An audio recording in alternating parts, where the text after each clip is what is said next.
Welcome to The Secret Witch Show, the podcast providing a safe and alchemical altar space of conversations which help powerful women escape a half-hearted, spiritless society and rediscover the freedom of living a wildly magical life. Every other week, we explore how to cast aside the wounds of shame, guilt, and fear connected with fully being yourself, so you can grant yourself permission to stop hiding, ground soulfully back into your body, illuminate your whole soul desires, tend your soul, rediscover and reclaim your powerful gifts, express your magic, and manifest your wildest alchemy. There's no better place to become who your heart longs to be. This is where we will guide you into liberation. I'm your host, Nicole Barton, and I'm so excited to dive in.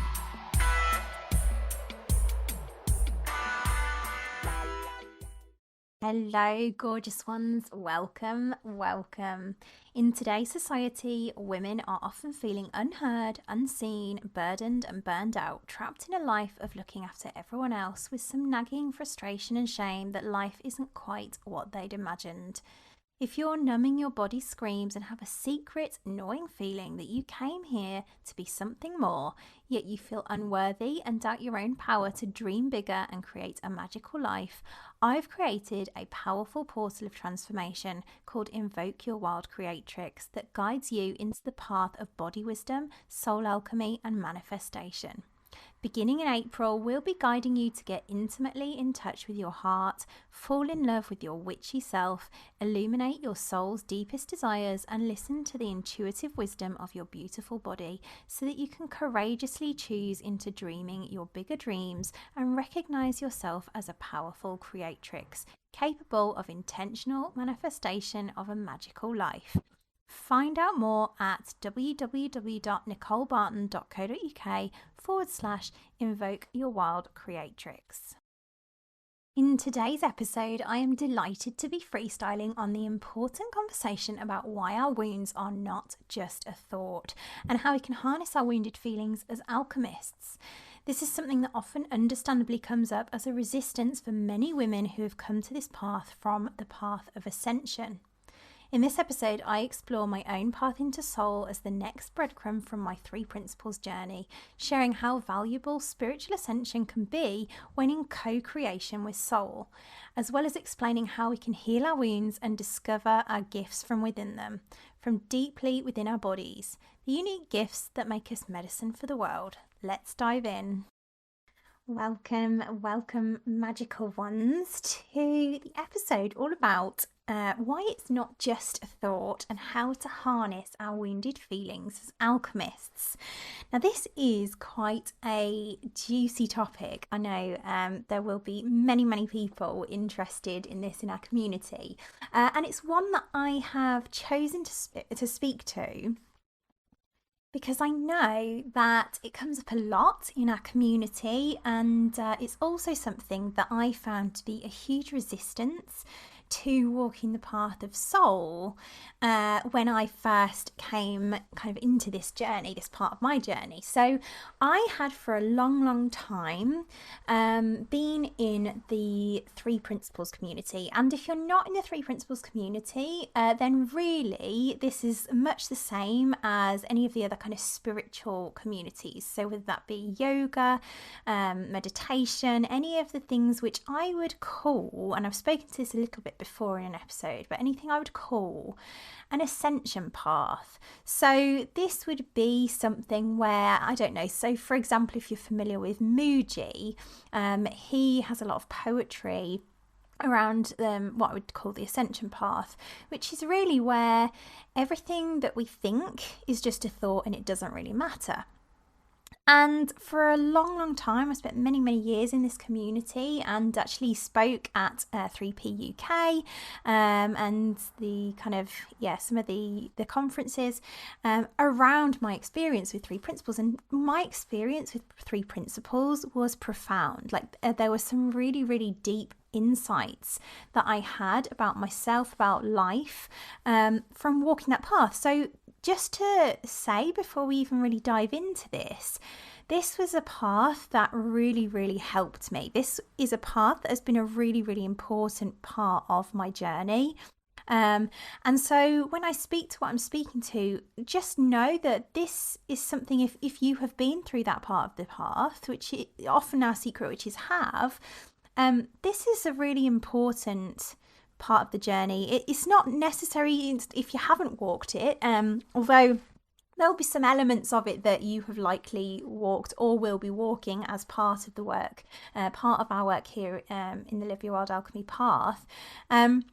It's not essential, but it is helpful to have walked. And so just wanted to point that out before we dive into this, because it can often come across and be received by people within the Three Principles community that the path of soul is very much against what they are teaching, and it's totally not the case. As I say, for me, that was a really important part of my path, and it's really like soul was the next breadcrumb. So I heard, just to share a little bit about my journey with spirituality, or journey with spirit, whichever way you want to kind of look at it, is that I had trained in yoga, and my main background is I've kind of dabbled in all the witchy stuff first. So this is usually often the route that the secret witches who are listening to this may have joined us, is that usually they'll have dabbled in some of the witchy things like aromatherapy, reflexology, Reiki, all of those kind of, anything you could deem witchy, tarot, all of that stuff.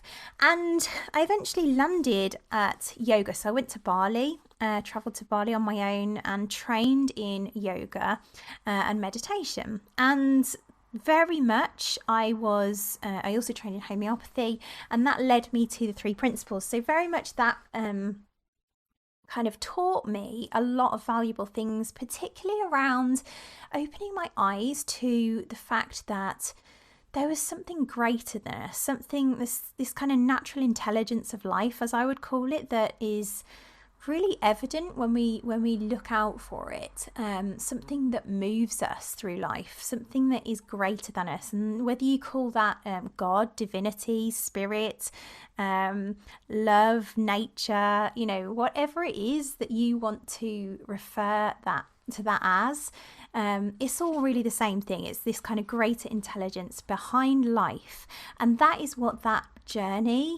part of my journey really, really embedded me in, was this kind of oneness, this kind of sameness, this something greater.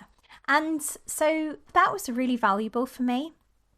And then at the same time, I kind of, right up until I gave birth, was walking this path, and I was teaching it as well.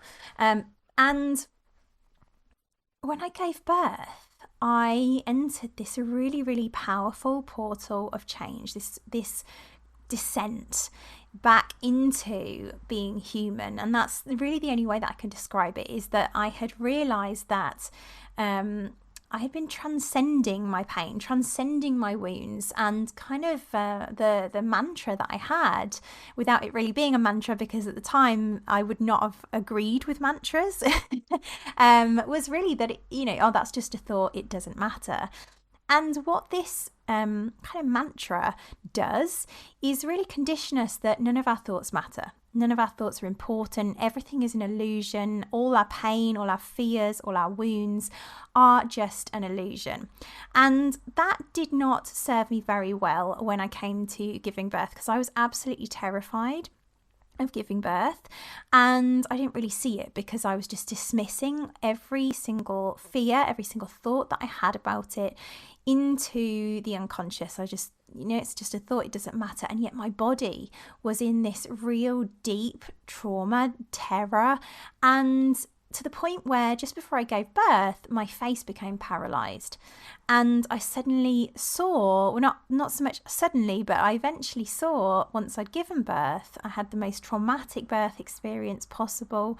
Everything went wrong. I didn't create it in any way that I desired. And I'd really just kind of got the idea that if I just trusted the universe, although I wasn't trusting the universe at the time, otherwise I wouldn't have, if I'd submitted to the universe and surrendered, I probably would have had a less traumatic birth. There was this idea that that's what I was doing, and that all of the rest of it was just a thought and it didn't matter. And so I have to say, when I first kind of began the descent, I really, really had a lot of fear of the darkness, and a lot of resistance to even looking there, especially when I'd kind of learned in my Ascension path in the 3 principles that, these tools, these techniques that I had spent most of my life in my secret witchiness exploring, they felt to be no longer relevant. And yet I came to see that they really were. They really so were relevant when used intentionally, when used in a different way. So I had a lot of resistance to going back into a path which had practices and rituals, the path of soul. And I kind of went there kicking and screaming as I began to dive back into my wounds rather than suppress them. And what I found as I did this was that these wounds that I began to look at, these fears, these shadowy ways of being that I had kind of kept myself in by dismissing them as thought, were actually really powerful alchemists. And they were actually, in fact, where my gifts were hidden. And I hadn't been able to see that because I was so focused on the same, on being one, on being this, divine, or spirit, that I had missed my own unique gifts here in the human realm. And so these gifts were kept hidden. So for example, I didn't feel very powerful in my life. I was really struggling to create what I wanted to create, and I didn't really see that I had beliefs and thoughts that was stopping me from creating a life of magic. And those thoughts were things like, I'm not enough, I'm not capable, I'm unworthy of my dreams, I'm unworthy of my vision. And I'd kind of batted these thoughts away whenever they came up, probably not even seeing them because any thoughts were kind of irrelevant, they were an illusion. And so that left those thoughts very unconscious instead of me looking directly at them, instead of me tending to them. So when I gave birth, I kind of came they came to the front to be seen. And as I began to look at them, I began to be able to choose past them to become more fully me. So in my case, the work that I did, which really was a descension into the path of soul, and I've talked about this in a previous episode about why you're longing for the descent. So I'm not going to spend too long here, but really, in my case, it was to become a witch queen. So these are archetypes, and again, archetypes, working with archetypes is really an important part for me of the path of soul. But in order for me to become the witch queen, i.e. a powerful magical woman, and that is in essence who I am, in order for me to become a leader of secret witches along this path, I needed to reclaim my own power from those deep wounds of unworthiness, incapability and powerlessness, because that was ultimately what created my birth to be so difficult. I had created my birth to be difficult based on the wounds and the ideas that I was unworthy, incapable and powerless. And so in particular, that is what this kind of difficult birth triggered me into, was this journey of alchemizing my wounds of being powerless and magical. And I had felt really powerless in my birthing. I couldn't see that this was because I was really in my masculine. I was really, all about pushing my way through life, forcing, controlling. And I've been dismissing all of this. These were ways, these shadowy ways of being, by being very masculine, very forcing, very controlling, were all shadowy ways that I had been used to creating life. And instead of seeing them as shadow, I dismissed them and couldn't see anything. So I'd been dismissing them as thought, bypassing all of that shadowy control going on. And what I actually found when I came to venture a bit deeper into the path of soul was that I instead just needed to learn to love the wounded parts of me that felt that they needed control, that felt powerless. And usually there are 3 ways that particularly the secret witch likes to finds herself in shadow. That's either the shadow of looking for approval, of looking for control, or of looking for security. So these are shadowy ways that we usually as secret witches will kind of keep ourselves in victim, and yet when we're in an ascension path, when we're walking the path of 3 principles or yoga or anything like that, which tells us to dismiss our thoughts, we often don't see this. We often don't see that that is what we are doing. And really all that is needed, what is a kind of deep dive into soul, to see our uniqueness, to see and love the parts of us that need to be brought back into wholeness. So ultimately, we need to love the wounded parts of ourselves that feel they need all of those things, whether control, approval, or security. Those parts of us that feel powerless. And I suspect, as a secret witch walking the path that I've already walked, those are similar themes to how you feel. Otherwise, you wouldn't be here listening to this. These are all kind of wounds of the witch. So, yeah. And as I began to tune back into my body, into my beliefs, and begin to liberate them, ultimately making the unconscious conscious again, as I walked the path of soul, I became more and more myself. And I saw that I was here to be Queen Witch. This is my soul gift. This is my soul purpose. And I'd really denied all of that magic, all of those juicy parts of myself when I was walking simply an ascension path. And that's not to say that the ascension path is irrelevant. And that is often something that my clients fear when they first come to this path, is that I had felt when I was in the ascension path, that it was kind of something that I picked up, was that I didn't need any of these kind of practices, rituals, any of the human stuff. There was just, I didn't need that. It was what I thought. And yet what I've come to see now is that whilst it can be very tempting to think that the ascension path has all the answers, and I did for a long, long time, is that it's actually, what I've come to see is that it's actually about a co-creation between spirit and soul. And so neither path is going to be helpful in isolation, and it really very much is how we create life, is a co-creation between spirit, between knowing that we are guided and supported by this higher natural intelligence, whether spirit, God, love, nature, whatever it is you call it, and soul. You know, we came here to live as a human with our unique wounds, with our unique gifts, with our unique purpose. And so we are here to co-create, to allow spirit to create as us in our human bodies. And that is something that really kind of blew my mind when I first began to see it, and shifted so much for me. So this is really, really powerful stuff. And I would say often clients will come to my path, because they've been kind of magically guided here. And often walking an ascension path like 3 principles, we are used to being guided. And often they'll come with kind of signs and synchronicities, maybe dreams, feeling really drawn to the path. It feels often really very aligned, very truthful. And yet there is this fear of the fact that if they have come from this path of ascension where we kind of believe that that is it, there's nothing else after that, once you've ascended, that is all you need to do.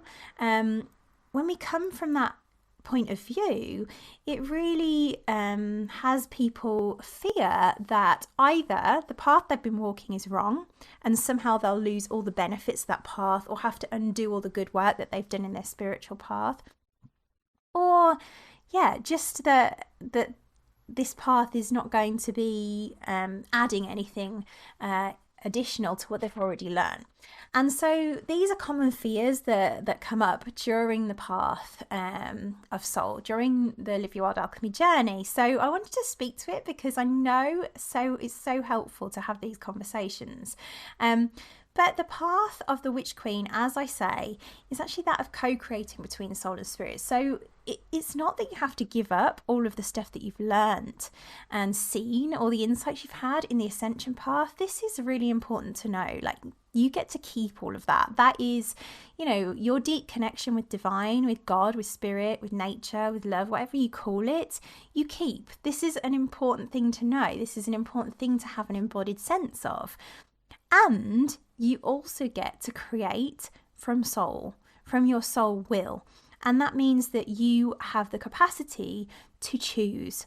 And this is something that has just been so transformational for me to see, because when I was walking the Ascension path, I felt very much at the mercy of the universe. It's like, oh, the universe has got this and I will be guided. And I, for a long, long time, really sat waiting for things to happen.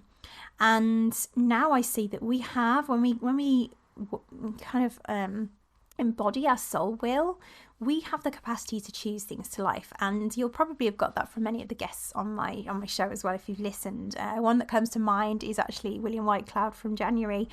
He talked about will in great detail, so that's a great one to go back and listen to.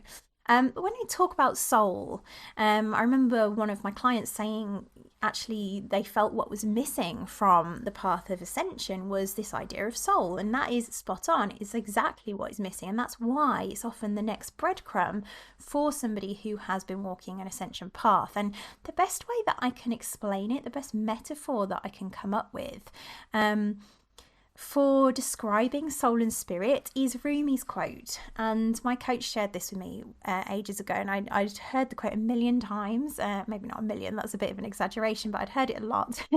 And I think when I first heard it, I didn't understand it at all. So it shows just how much you can expand. But the quote is, "You are not a drop in the ocean, you are the ocean in a drop."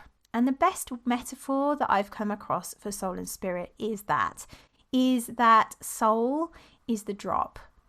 So you are the ocean in a drop. Spirit is the ocean.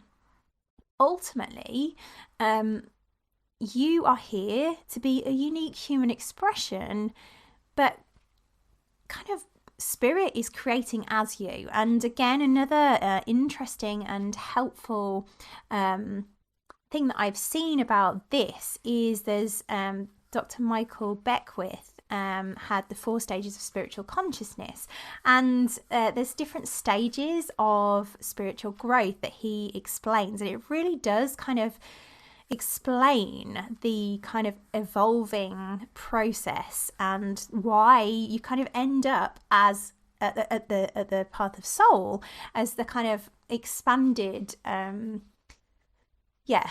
you're expanding, that's kind of the next step, is to embody soul. And so the stage 1 is about things are happening to me. And that's very much kind of the victim, where we just feel at the mercy of life in all its entirety. And stage 2, he describes as things are happening to it, which is really like I can control my thoughts and my life. But there's no kind of spirit in that. So that's kind of like forcing things to happen. And then stage 3 is through me. Things are happening through me. And this is where it gets a little bit tricky to clearly define, but there's a sense of it's God that is doing the work. It's divinity, it's spirit that is creating through me. And the 4th stage is that it's kind of it's creating as me. So this is about kind of the experience of being one with spirit. Like, you are a unique expression of God. God is creating as you as a soul in this human world. And I love that, because it really for me sums up how this is a deep co-creation. You know, we are creating with spirit creating as us. So I really, really love that, and I might share that actually in my Secret Witch group on Facebook, because it's a really powerful way of looking at things. But really, ultimately, what I've come to see from all of this is that this is really how we create magic. We create magic via the body. The body is the only place that can actually have transformation, can actually create transformation, and can actually measure and see transformation. So this is about us creating as our unique expression. We can't create magic on earth without our bodies. So this for me sums up why the descent really is the kind of the next breadcrumb along the path, when we've been used to just allowing God to do the work. Instead, us being able to co-create with God, or divinity, or whatever word. In fact, a word that kind of resonates with me is spirit. So that's why I use spirit and soul quite a lot. And there's more depth to go into with Michael Beckwith's stages, but it really does. It's a good one to have a look at.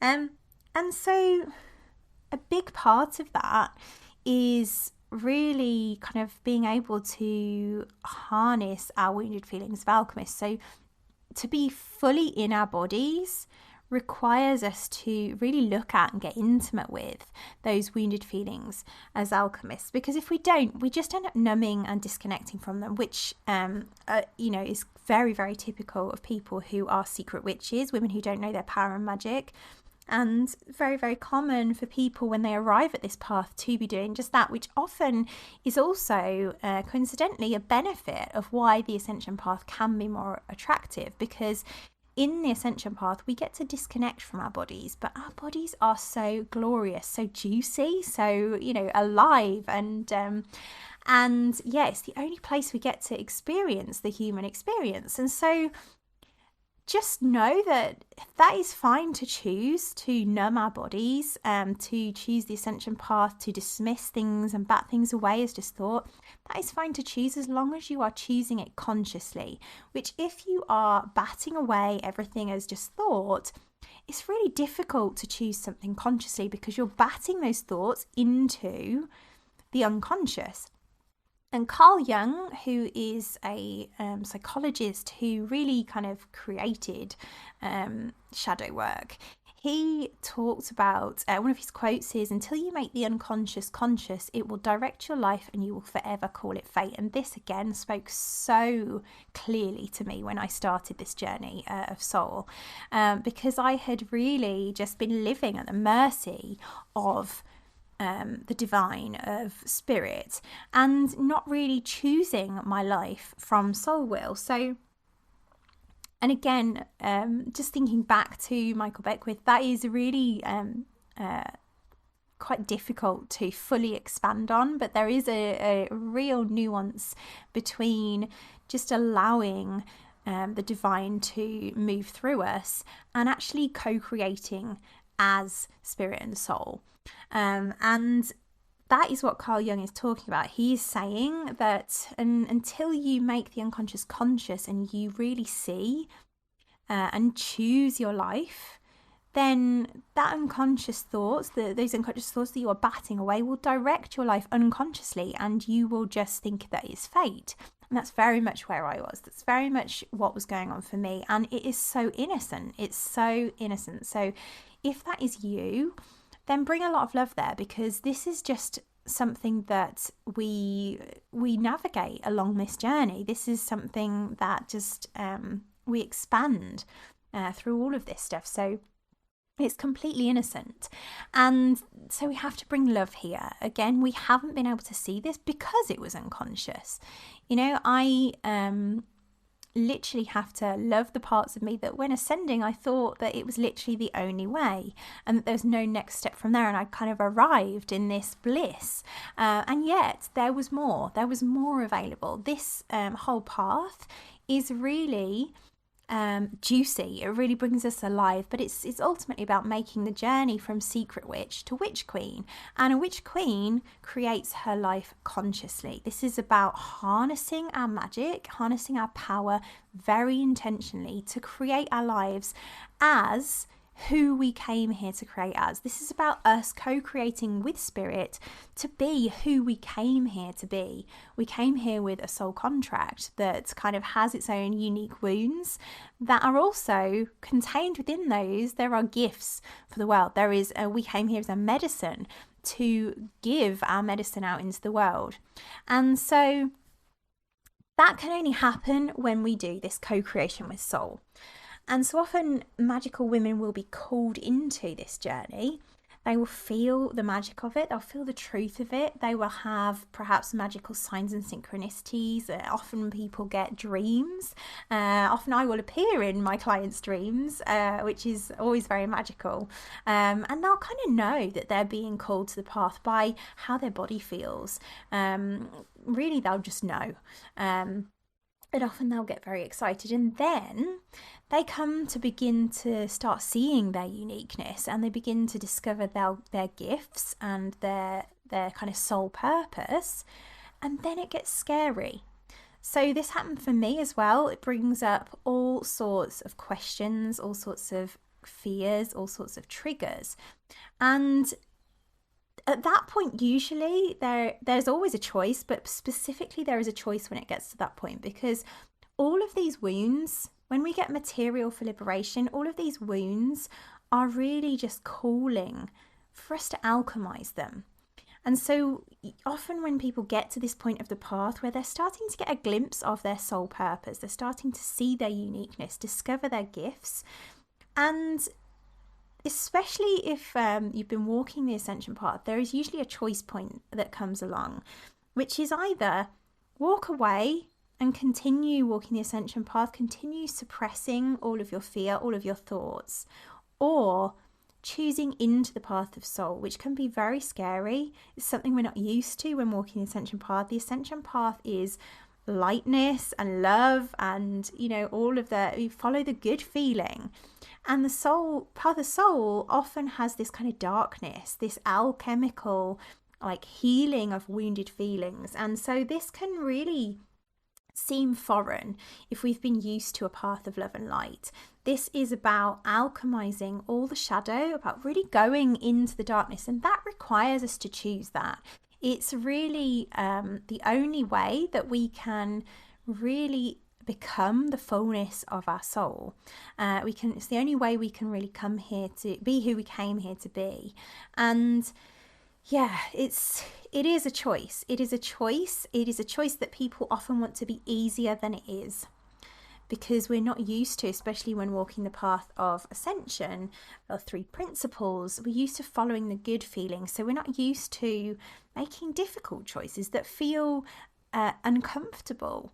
And yet, I can honestly say that making that choice for me is the only thing that has created lasting transformation. So really going deeply into the wounds that we hold unconsciously and allowing ourselves to see them and loving ourselves through them really is the key. So love is the alchemy, that, so that we can love ourselves into our wholeness.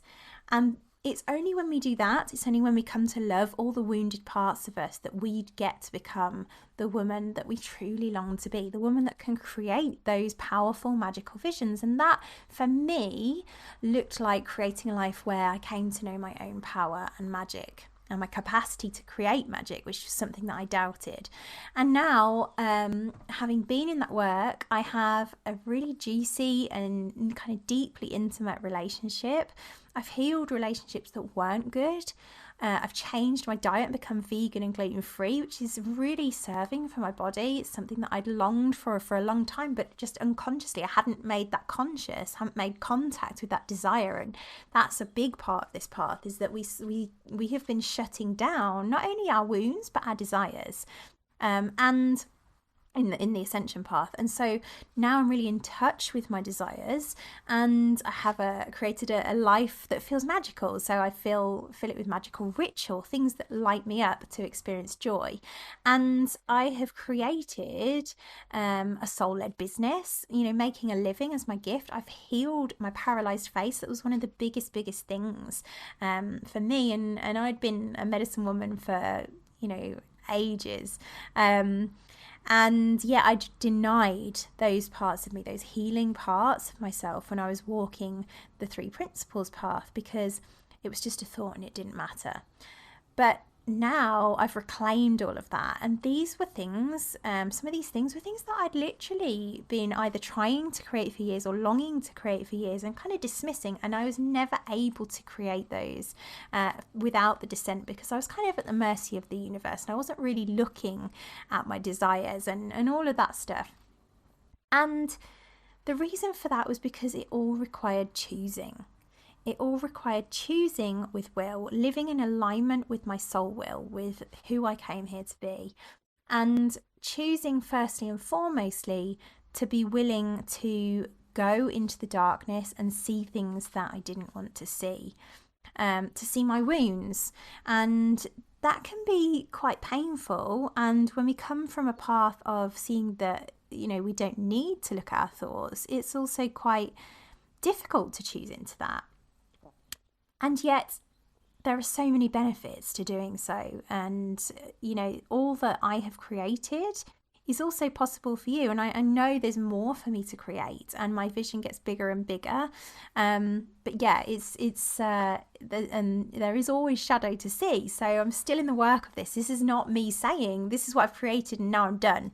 This path of soul is kind of ongoing, and I'm going to talk to that a little bit because there's a question that came up around that, so I'll dive into that soon. But just to recap, really, it's not just a thought, because this dismisses all of our shadow into the unconscious, and that is where we operate from unconsciously. So ignoring our thoughts has us really ignore our soul will. It has us ignore this capacity to choose life, and has us rely wholly on spirit, but from a very kind of shadowy place.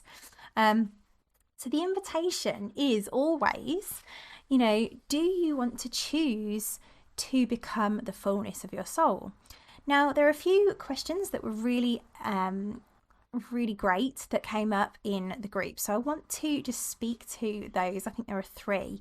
I always welcome questions, so if you're the sort of person who likes to ask questions around a topic so that I can speak to them, then do head into our Secret Witch group, because I would love to have you in there. There's a beautiful community. We also have a live ritual once a month for new moon, and we reformatted how we do that. Actually, I'm recording this in January, so each month we have that, but this one in January that's just been was absolutely magical. So I'm loving the new format of that. So if you want to join us with that, do pop into the group.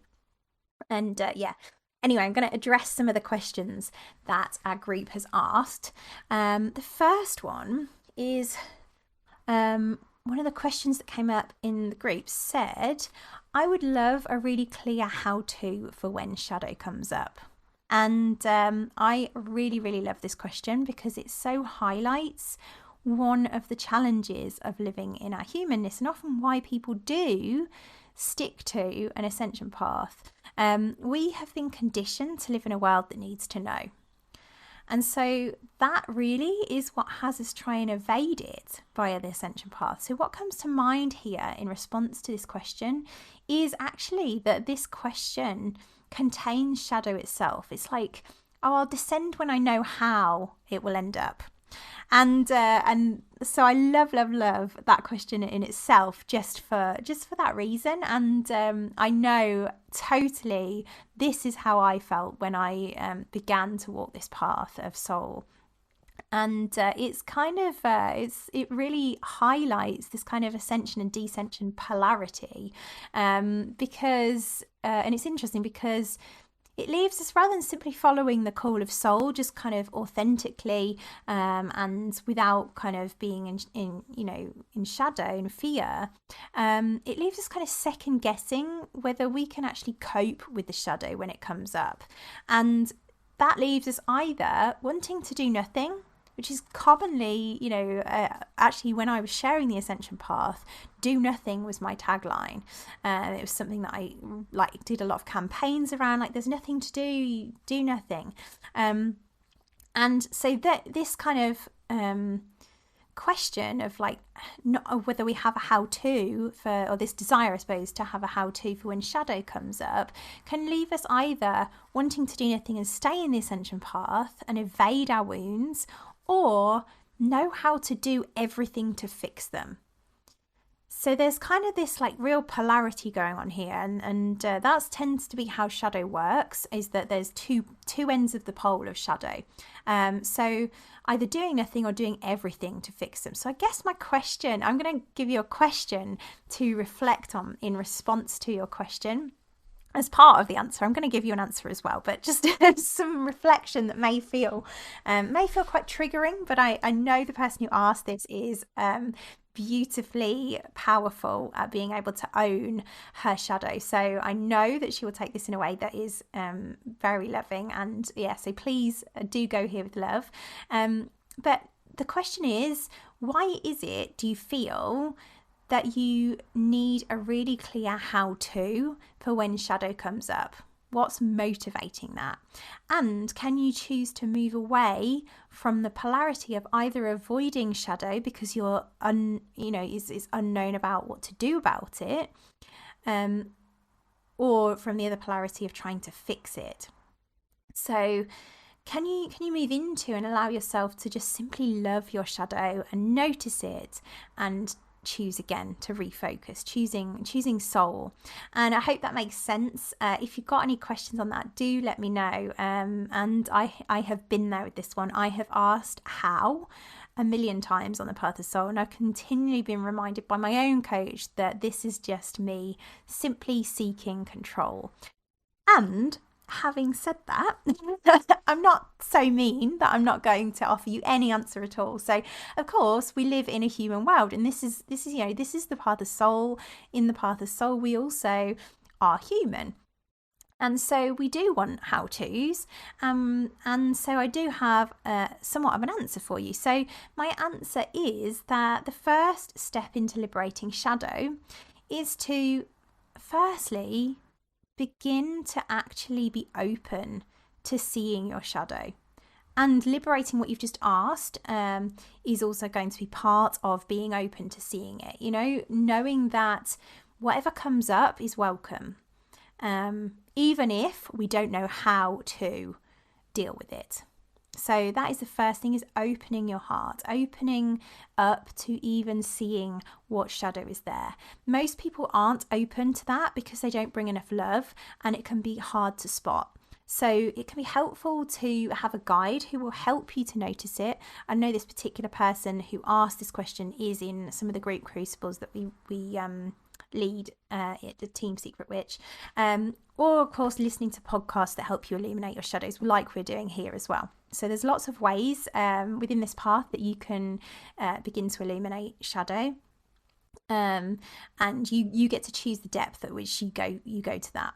But yeah, so that is the second. So the first part, is being open to seeing your shadow and open with love. And the second part is to then consciously devote to liberating it. So choosing it with your soul will. If it is in alignment for you to liberate that shadow, that is something to consciously choose. And we talk about, often I invite people into doing a cost and benefits analysis here, because there are lots of benefits to having shadow. There are lots of benefits. So for example, one for me, I would have had, I have a leadership shadow, and my leader shadow often can become a tyrant. Now, the benefits of being a tyrant is that everybody does what you demand of them. So there are lots and lots of benefits that are unconscious benefits in our ways of being that are secret witchy. Because I say that because my leader shadow is very secret witchy. She's either helpless or will be a tyrant and make sure that people do things, but from a very shadowy way. And so I am consciously devoted to liberating that and elevating beyond that polarity, if that makes sense. So yeah, and it's very much an alignment for me to do so that I can fully express my clean, loving leader from away from shadow, from like my soul will. And yeah, so that's an example of that. And then there's a third thing that I would offer to you in answer to this question as well. And that is noticing, beginning to notice where your shadow is showing up and creating your life for you unconsciously. And that's, again, like the example I just gave, beginning to notice, like, what is your shadow personality? My leader personality is Tyrant, and I call her Tyrant. I call her Lachesis, actually, which is a homeopathic name for somebody who would be a tyrant. So it's always good to bring humour to these shadow personalities, because that helps you to bring love. So, but the important thing is to begin to notice where your shadow is showing up, and a good way to do that is to create a shadow personality, to name that personality, and to look at the traits of how that personality shows up and the phrases that she might commonly say. So So that is a really great way to begin to notice where your shadow is coming up and is showing up. And again, it requires lots of love to see this. So really love yourself through that. And yeah, that is such a powerful practice, and it might sound really simple, but it's actually one of the most powerful parts of this whole process is to notice, really noticing, because we talked about how these patterns, these kind of thoughts, these ways of being are often unconscious. The way to liberate them being unconscious is to make them conscious, and that requires noticing. So I know people are often like, well, is that all for now? Like, is that all I'm doing at this early part of the journey is noticing? Yes, because that is making what is unconscious conscious, and that is so liberating, because it offers you choice, and that is why it's so powerful. So hope that answers that, rather than just evading it and bypassing it and being like, well, you don't need a clear how to because that's shadowy. There is at least some sort of a formula in there, which is, if it helps to have a formula, open, devote, notice. So yeah, let me know if that has helped. Then I'll move on to the next question. So the next question we had was a great one as well. This was from someone, again, who's been walking a 3 principles path. And their question was, if it's not a thought, then what is a wounded feeling? What makes it feel so real? And this is a really fabulous question, because ultimately what we learn in the 3 principles route is that we experience our thoughts as feelings. And our feelings are just thoughts. And we do experience our feelings via thought, and we can shift our focus to other thoughts and feel differently. And a huge part of my journey, of my Live Your Wild Alchemy path, is to refocus on our vision. That is a huge part of the journey. It's not to be underestimated, the power of focus, the power of refocusing, because our thoughts are so powerful. We literally do create our lives via thought, and creating new stories and focusing on those is a huge part of the path. And I also have many friends who teach the 3 principles, who teach Ascension, and it is so valuable. One of my most favourite teachers who comes to mind, he's a good friend as well, is Dominic Scafidi. He is one of my absolute favourites, and we have co-created some of the most amazing conversations around this. And in fact, as I think about it, I'm going to actually reach out and invite him onto the show, because it feels like this would be a really fabulous conversation. So hopefully he'll be appearing. I'm gonna do that after. And he is fabulous, and we've co-created some great discussions on this. So as secret witches, what we manifest, and Dominic would agree with this, is literally whatever we focus our thoughts on. And so our wounded feelings are created from thoughts. The difference is the deeper part of this is that in the path of spirit, we often dismiss these thoughts as an illusion, as if they don't matter, letting them stay unconscious, as we talked about, without really taking notice of the impact that these thoughts have had in the world of form, what they've created in the world of form. We dismiss what they've created in our bodies. We dismiss the impact on our soul. We dismiss what these thoughts are creating unconsciously in our bodies. And that is very much what I did when I was giving birth. So I had so much fear about giving birth that I was constantly tense in my body. And that is why these thoughts feel so real, because they are embodied. We have embodied these thoughts and then dismissed them out of our minds. And so, yeah, I had so much fear about giving birth. So my body was really tense, but I didn't know that because I had suppressed it. I'd suppressed all the thoughts of fear. I'd suppressed all the wounds and the emotions that were coming up. And so my doing that created my face to be paralyzed because I wasn't listening. And I was simply unaware of the unconscious fear and unconscious thinking that I was doing and creating, that was creating imbalance in my body. I was ignoring the wounded feelings and sensations, the wounded energy showing up in my body. And these are felt in our bodies. and we dismiss it all as thought, but we still feel it. And just as a side note, I kind of loved the way that I heard someone describe the word emotion. Emotion, they described it as energy in motion. And so there's kind of this thought energy in motion in our bodies, within our bodies. And when we're conscious of our wounds, we then can choose to move our energy in motion through our bodies, so our emotions can move through. If we ignore our emotions, that energy is no longer in motion, it stays stuck. And then we have issues in our tissues, which is another phrase that I love that somebody else has shared with me before.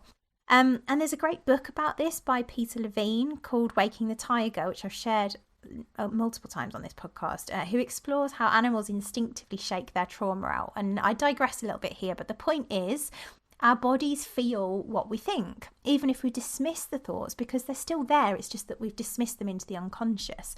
And they will keep coming back and coming back and coming back, and we'll dismiss them because we're not seeing that they're sitting there. And that is why we can't create great transformation without going there and looking at them, because it's important to be able to see them and alchemize them and love them into liberation.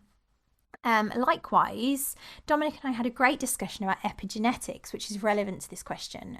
So we've chatted about this topic before because there's been a lot that comes up about healing in the Three Principles or Ascension path, and often it's very triggering for the Three Principles community to suggest that we need healing. There's usually a big debate about this topic, and yet our bodies do need healing. Otherwise, I could have just thought my face better and I wouldn't have needed to alchemize everything that was in the way of that.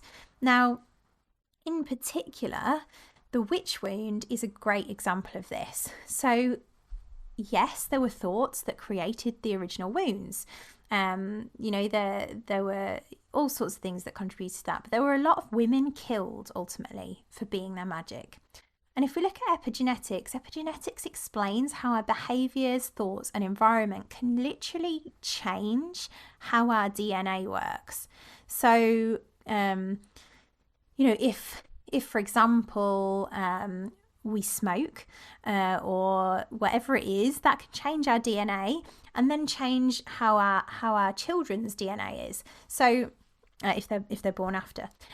So going back to the women being burned at the stake, these women in these communities were living in the fear of the thoughts that they could literally be killed for being themselves, which chemically changed their DNA and therefore their bodies.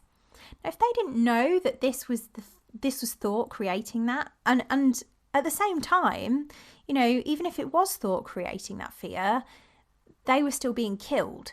If they didn't know that, and also if they didn't tend to those deep wounds and fears in their bodies, they would have been unlikely to have healed that.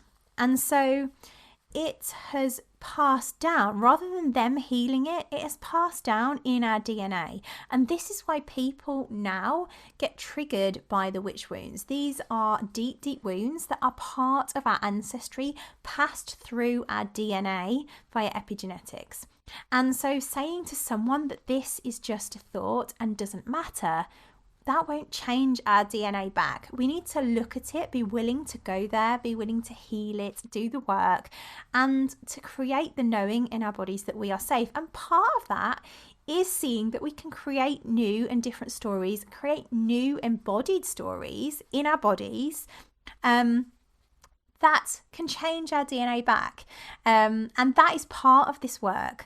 But it is really important to see that it's highly unlikely that people had this awakening to know this. And so we do have stories contained within our DNA that will need healing. And so kind of reclaiming our gifts from those wounds, we need to really look at it, see it, heal it, create the knowing in our bodies that we're safe, and reclaim our gifts. So, for example, as witches, the medicine that we are, and seeing that we are safe to, we need to see that we're medicine first and foremost, and then see that we are safe to give that medicine to the world now, where our witch wounded selves we don't see that. Our cells remember that we'll be persecuted for that. And if we don't look there, we can't heal that. We can't choose new thoughts. We can't choose new beliefs because we're stuck in shadow. We're stuck in shadowy beliefs held within our DNA, held within our cells that need alchemizing. So if we believe it to all be just thought, we'll ignore it instead of looking at that wound, instead of loving ourselves through it, instead of choosing to alchemize it into a new story and focusing there. So I hope that speaks to that as well. Of course, part of that journey is also learning when we need to tend something that is deeply held in ourselves that is something from a natural feeling like grief. So there's a distinction again around this that I could go deeper on, but I'm not going to because it feels like just giving this will be enough. But there's a distinction to make when we look at whether we focus on kind of healing and alchemizing versus refocusing. And the way that I would describe that distinction is if there is something that feels like there's a natural feeling like grief, sadness, something that is wounding from our inner child, that still needs processing, something that feels like a natural feeling, this is an indication that it needs our love. Whereas if we notice that what we're feeling is something that is compelled, that feels like is compelling, coming from a shadow fear rather than a natural feeling, this is when we can then discern that now's the time to refocus. You know, we've already processed that. This is now a time to really refocus. And this is something that I work with my one-to-one clients on discerning because it's quite nuanced, it takes some kind of really looking at that to be able to notice when is the time to either process or refocus. And that's again all I've probably got to say on that for now. And it kind of leads us nicely into the last question, actually. So the last question is, can we ever actually heal our wounded parts? And I love this question as well, because I see that the alchemizing we do literally changes our DNA. So epigenetics is also being researched, and much of the research suggests that we can actually change our DNA back. And one of the quotes that I love, my personal experience, is that there are literal chemical, physical changes in the body from this work. That is my experience. And I know Richard Rudd in Gene Keys also says this. One of my favourite quotes of his from Gene Keys, which is a magical book all about shadow and your gifts. His quote says, "As your shadows reveal your hidden gifts, the whole tempo of your life changes. Your blood chemistry changes, your biorhythms change, your moods stabilize, your eating patterns change, and your attitude to life becomes uplifting and optimistic." And that is one of my favorite quotes, because there is this physical, chemical and biological transformation as we heal our wounded parts, as we heal our shadows, as Richard Rudd says. And I love this quote because when I first read this, I really felt it deeply in my body. I have felt this process in my own body. My face has literally healed when I was told that it wouldn't. There is literal physical healing change that I have been through, that I have experienced. I feel the new neural pathways have changed within me, and I feel that physically. And that change, that transformation required this journey. The wounds and the gifts, they are in my body. That is where I have found them. I have to get deeply intimate with my body. So can we ever heal our wounded parts? Yes. I know for certain that we can, and this is the only path that has ever helped me to create that lasting change. And we also came here with those specific wounds, those specific gifts, those unique wounds and gifts in order to share them with the world. So that means that Also, the wounds that we came here with are usually pretty constant material for liberation. So this is a lifetime's work, and it's work that we come to learn how to do. And there is huge transformation, and yet we need to go gently on ourselves, because we aren't just going to just love ourselves immediately through all of our shadows. We're here to learn to love ourselves into wholeness, so there is the capacity to heal. But we also came here to live these wounds, and find our gifts. So if our wounds are where we find our gifts for the world, we literally our soul agreed to experience them for the good of the world, to help others who are experiencing the same things here as humans. And so as an example of that, my struggles have helped my community. For example. So we can heal and things become less triggering, but our visions then usually become bigger and new wounds appear along the same healing lines. So we see the wounds through different angles, different lenses, and still the journey is wonderful and I love it. And each bit that arises is more deeply healing, and the pain becomes less, and it is so worth it for the expansion and for the healing and for the growth that we create through the journey of soul. This is about becoming more fully ourselves with each bit of shadow liberation, but it's not something that is going to take 5 minutes. This is a lifetime's work. This is what we have agreed to come here to do, because we're human and we only have a finite amount of time in this particular human body. So yes, absolutely, we can heal our wounded parts, and still, this is the work that we have come here to do. This is what our soul came here to work through. So yeah, I think that pretty much answers that one. That's probably where I will leave it for now, because we're just coming up to time. And yeah, I hope that's been helpful. My question that I will leave you with, I'll leave you a few questions actually to end, and really deeply tune into your body as you answer this, because the key to all of this, to harnessing our wounded feelings as alchemists, the key is the body. So we've talked a lot around it. It's been kind of an intellectual understanding of this, but the real next step is to really dive into your body and experience how you feel your thoughts in your body for yourselves. What is your body saying to you about the journey of soul? What does your heart say? What does your womb space say? How does it feel in your heart? What thoughts have you been dismissing that may want your attention, and what is held more deeply within them that wants your attention? What are the repeated stories that come up for you that want alchemizing? And where do you feel those in your body?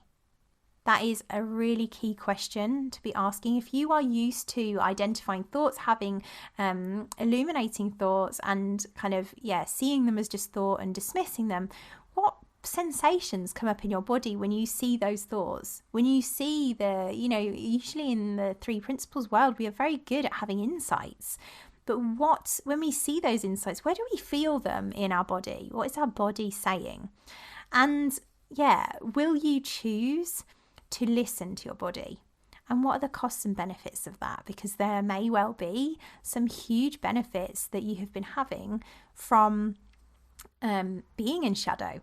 I'm going to leave it there, because that feels quite a lot to be giving you without the additional support. So if you do want some additional support, do join us in the Secret Witch Circle group on Facebook. I am always in there, happy to be your guide.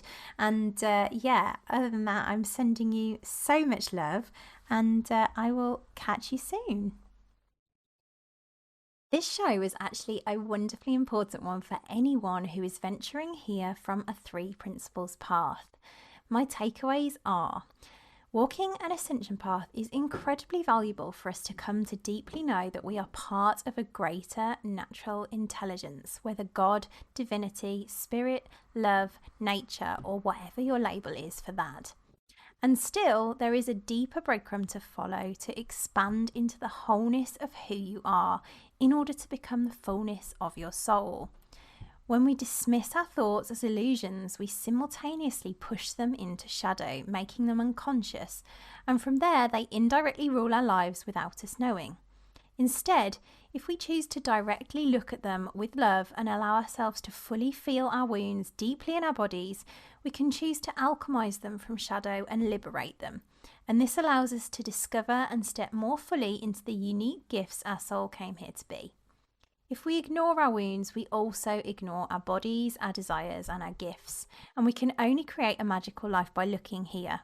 This is the path of a witch queen who consciously chooses to go into the darkness and alchemize it into her gold, and she does this in co-creation between spirit and soul. We can alchemize our shadow by opening, devoting to choosing a new way, and noticing it as the first step into choosing to change it. Epigenetics explains why our wounds are literally in our DNA and therefore in our cells passed down from our ancestors, and how dismissing this as just thought is not helpful, and how we have the capacity to change it. We literally came here to experience the wounding we have so that we could become our medicine for the rest of the world. Will you choose to be yours? If you'd like to get the show notes and links for everything we've chatted about in this episode, head to www.secretwitch.co.uk. If you know a secret witch who would love this episode, please share with them to help them liberate themselves. And so you don't miss out on next week's episode, head to your podcast app of choice and hit subscribe. Thank you so much for listening. I'll see you next time.